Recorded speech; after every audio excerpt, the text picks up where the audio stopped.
مرد و زن بچے اور بچیاں بھی سبھی، مرد و زن بچے اور بچیاں بھی سبھی، علم حاصل کرو، علم حاصل کرو۔ جی بہت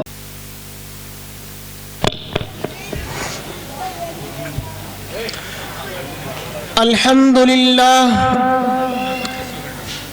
لله رب العالمين والعاقبة للمتقين والصلاة والسلام على سيد الأنبياء والمرسلين وعلى آله وأصحابه أجمعين، أما بعد، أعوذ بالله من الشيطان الرجيم، بسم الله الرحمن الرحيم۔ يا أيها الذين آمنوا قوا أنفسكم وأهليكم نارا، صدق الله العلي العظيم۔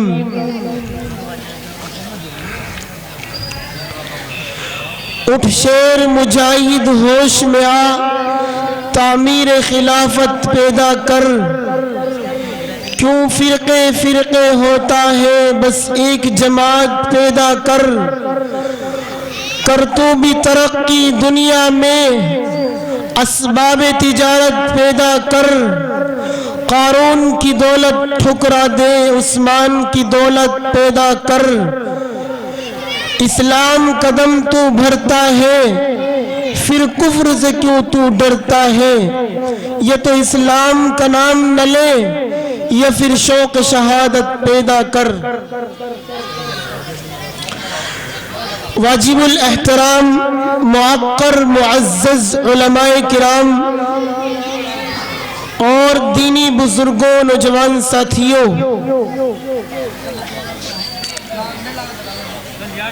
انسان کی دنیا اور آخرت میں کامیاب ہونے کے لیے اللہ رب العزت کا کلام ہمیں اسی کی تعلیم دیتا ہے۔ انسان کو اگر دنیا میں کامیاب ہونا ہے تو کس چیز پر عمل کرنا پڑے گا؟ انسان کو دنیا اور آخرت میں کامیاب ہونے کے لیے اللہ کا قرآن ہمیں اسی کی تعلیم دیتا ہے کہ اے ایمان والو، کہ اپنے آپ کو اور اپنی اہل و عیال کو جہنم کی آگ سے بچانا ہے۔ یعنی کہ جہنم کی آگ سے بچایا کس طرح جائے گا؟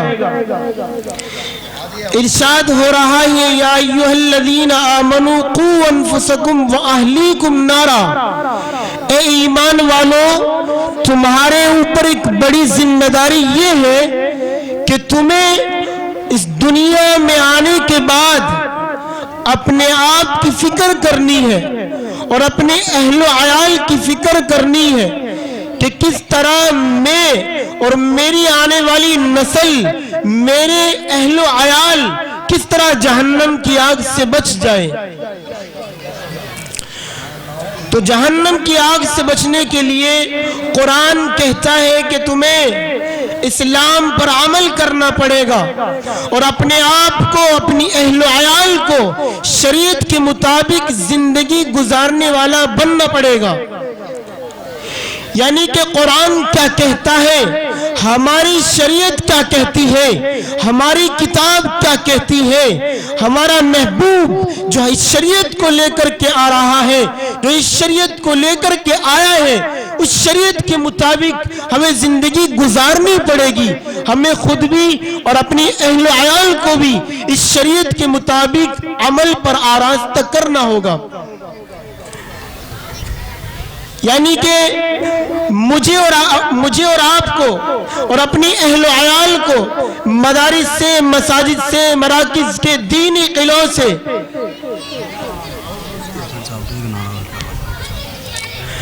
بھائی ہمارے درمیان میں حضرت مولانا مفتی حسن صاحب تشریف لا چکے ہیں. نعرہ تکبیر. حضرت مولانا مفتی حسن صاحب, حضرت مولانا مفتی حسن صاحب, نعرہ تکبیر, نعرہ تکبیر. علماء دیوبند,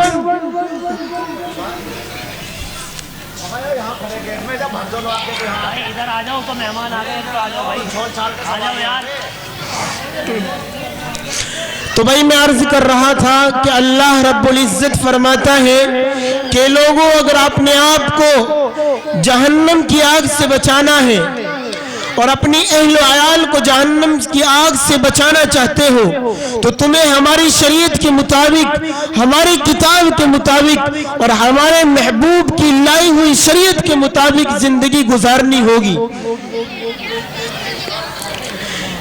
کیونکہ آج ہماری اہل و عیال اور ہماری نسلیں وہ گمراہی کے ارتداد پر ہے, وہ کفر کے دہانے پر کھڑی ہوئی ہے اور ہمارے اوپر بڑی ذمہ داری ہے, لیکن ہم اپنی ذمہ داری کو نہیں سنبھال رہے ہیں, اپنی ذمہ داری کو نہیں نبھا رہے ہیں.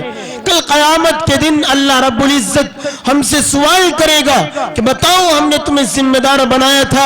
ہر گاؤں کا ایک ذمہ دار ہوتا ہے, ہر محلے کا ایک ذمہ دار ہوتا ہے, ہر مسجد مدرسے کا ایک ذمہ دار ہوتا ہے, اور ہم نے تمہیں ذمہ دار بنایا تمہاری بیوی کا, ہم نے تمہیں ذمہ دار بنایا تمہاری اہل و عیال کا, ہم نے تمہیں ذمہ دار بنایا تمہارے اولاد کا. بتاؤ کہاں تک ذمہ داری نبھا کر کے آئے ہیں. کلکم رائن وکلکم مسئول عن رعیتہ. ہر ایک گاؤں کا ذمہ دار ہوتا ہے, ہم نے تمہیں ذمہ دار بنایا, بتاؤ کہاں تک ذمہ داری نبھا کر کے آئے ہو. اور ذمہ داروں اس دنیا میں رہ کر کے اگر تم اپنی ذمہ داری کو نبھاؤ گے تو کل قیامت کے تم اللہ کے عذاب سے بچ پاؤ گے, ورنہ نہیں بچ پاؤ گے. تو اس لیے اللہ رب العزت نے ہمیں اپنی بیوی بچوں کا, اپنے اہل و عیال کا ذمہ دار بنایا ہے.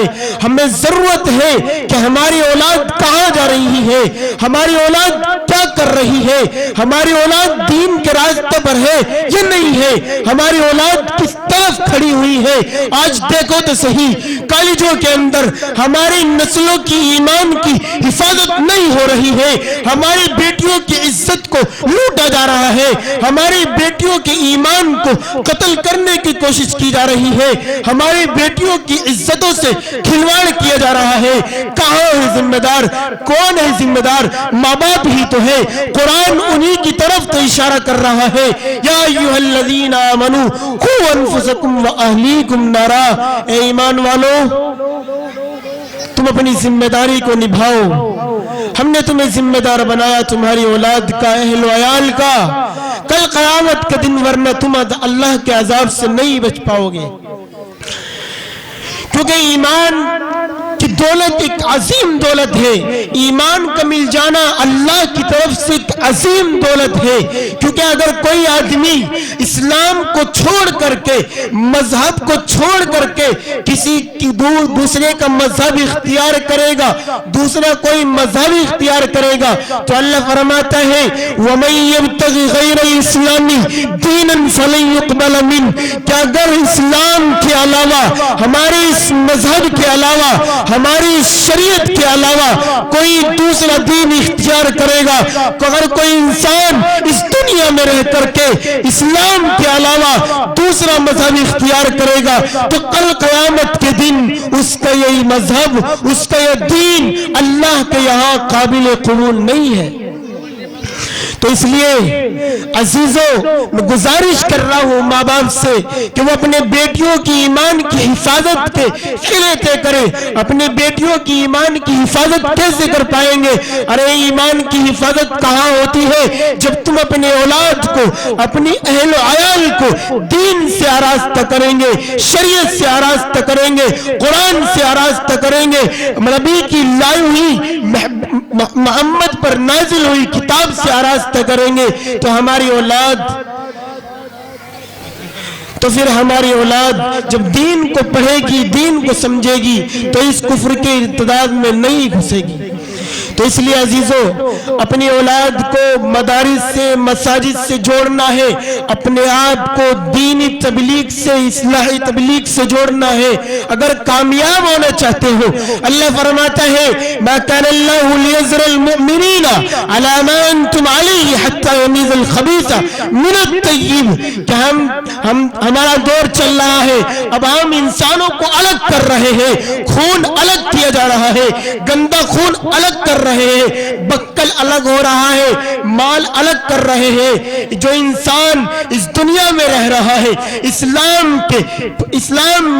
اسلام میں داخل ہونے کے بعد اسلام پر چل رہا ہے لیکن اس کے دل میں کفر سے محبت ہے، آنے والا دور وہ ہوگا کہ ان لوگوں کو جو کفر سے محبت کرتے ہیں اور اسلام کا نام لے کر کے دنیا کے اندر زندگی گزار رہے ہیں تو ہم اس کو الگ کر دیں گے، منافقوں کو الگ کر دیا جائے گا۔ مومنین کی جماعت میں سے جو منافق جو اسلام قدم بھرتے ہیں اور کفر سے محبت کرتے ہیں ہم ان لوگوں کو الگ کر دیں گے، خبیث لوگ الگ کر دے جائیں گے، ناپاک لوگ الگ کر دے جائیں گے۔ تو اس لیے ہمیں ضرورت ہے اپنے ایمان کی فکر کرنے کی، اپنی اولاد کی فکر کرنے کی، اپنے اہل و عیال کی ایمان کی فکر کرنے کی۔